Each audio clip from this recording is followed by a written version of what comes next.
पुरुषों को भी नहीं बोलना चाहिए। बैठ सुनिए, एक पंडित ताराचंद जी थे, वृंदावन श्रौत मुनि आश्रम में लेखा का काम करते थे, सीमित वेतन प्राप्त होता था, बड़े ईमानदार थे। श्रौत मुनि आश्रम में होम्योपैथ की दवा निःशुल्क मिलती थी। उनकी पत्नी कुछ रुग्ण थी, उन्होंने होम्योपैथ की दवा लेकर पत्नी से कहा, अगर यह दवा लाभ नहीं करेगी तो हानि नहीं करेगी। उनकी पत्नी ने कहा, पंडित जी तुम्हारी अकल मारी गई है, जिसमें लाभ करने की क्षमता है उसमें हानि कर देने की भी क्षमता है। शाम को मेरे साथ तो घूमते, तो उन्होंने कहा, पत्नी ने तो हमको बिल्कुल मौन बना दिया, उसके इस प्रश्न का उत्तर नहीं मेरे पास। हमने संकेत किया। इन्होंने क्या प्रश्न किया था? माताओं को ओंकार का मंत्र में मारकता भी है, तारकता भी है। माताएं अगर ओम जपती हैं, गायत्री मंत्र जपती हैं तो ऊर्जा उत्पन्न होता है। ऊर्जा उत्पन्न होती है, उस ऊर्जा को संभालने की शक्ति न होने पर विस्फोट हो जाता है। भारत में मंत्र के मारे हुए 1.25 लाख व्यक्ति घूम रहे हैं पागल होकर, अपने ऊपर कृपा करके। एक बहुत विचित्र बात है जो आजकल मैं कहता हूँ, अगर शास्त्र सम्मत फल चाहिए तो अपने ऊपर कृपा करके शास्त्र सम्मत विधि निषेध का अनुपालन कीजिए। यातायात के नियम तो लौकिक हैं। अमेरिका में राइट हैंड साइड, भारत में लेफ्ट हैंड साइड, ये लौकिक नियम हैं। यातायात के नियम जो विधि निषेध हैं उनका अनुपालन करने पर गंतव्य तक पहुंच सकते हैं।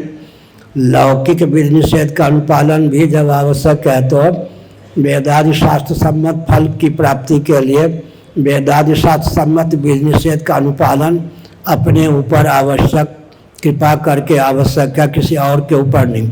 अगर आप ये मानते हैं कि राग द्वेष मूलक विधि निषेध हैं तो शास्त्र को मत मानिए, मनमाना आचरण करके देख लीजिए। न सिद्धि मवाप्नोति न सुखम न पराम गति।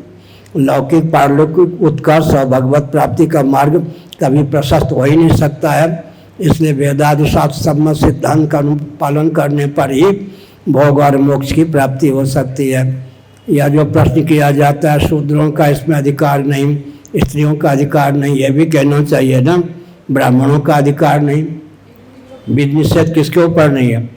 सबसे ज़्यादा विधि निषेध ब्राह्मणों के ऊपर है। उनसे भी अधिक विधि निषेध ब्राह्मण सन्यासी परिव्राजकों के ऊपर नहीं है। उनसे भी अधिक विधि निषेध की प्राप्ति हमको है। विधि निषेध किसको नहीं है प्राप्त? विधि निषेध सबके पास है, सबके लिए क्रियान्वित है। विधि निषेध का नाम ही तो संविधान होता है।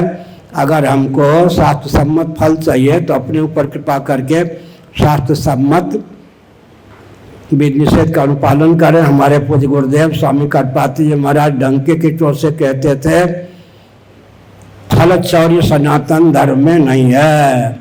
फल से किसी को वंचित किया गया है क्या? उदाहरण में हूँ, विधिवत अग्निहोत्र का त्याग करके मैंने संन्यास लिया है, मैं भोजन नहीं बना सकता, लेकिन मुझे भोजन दिया जाता है या नहीं, भूखे मारा जाता क्या? नहीं ना। इसका अर्थ क्या है? फल से किसी को वंचित नहीं किया गया। स्वे स्वे कर्मण अभिरता संसिद्धिम लभते नरः स्वकर्मणा तम अभ्यर्चा सिद्धिम विन्दति मानवः। गीता का अध्ययन कीजिए, 18वें अध्याय का, 9वें अध्याय का, 8वें अध्याय का अध्ययन कीजिए। ते पियांत पराम गतिम। स्त्री शूद्र वैश्य क्षत्रिय ब्राह्मण, इसी प्रकार से जितने आश्रम के व्यक्ति हैं, ब्रह्मचारी गृहस्थ वानप्रस्थ सन्यासी, जब फल से किसी को वंचित नहीं किया गया तो अपने ऊपर विधि निषेध को अपने ऊपर जो विधि निषेध प्राप्त है उसका अनुपालन करके अपने कल्याण का मार्ग प्रशस्त करना चाहिए। यह कहना छोड़ दें कि स्त्रियों का इसमें अधिकार नहीं, शूद्रों का इसमें अधिकार नहीं। यह कहें कि विधि निषेध सबको प्राप्त है, चाहे ब्राह्मण हो, सन्यासी हो, स्त्री हो, पुरुष हो। आगे आधा तीतर आधा बटेर की कहावत चरितार्थ मत कीजिए। अपने ऊपर कृपा करके शास्त्र का कुछ नहीं बिगड़ेगा, न मानने वालों का बंटाढार हो जाएगा। बुरा न मानो, होली है। आगे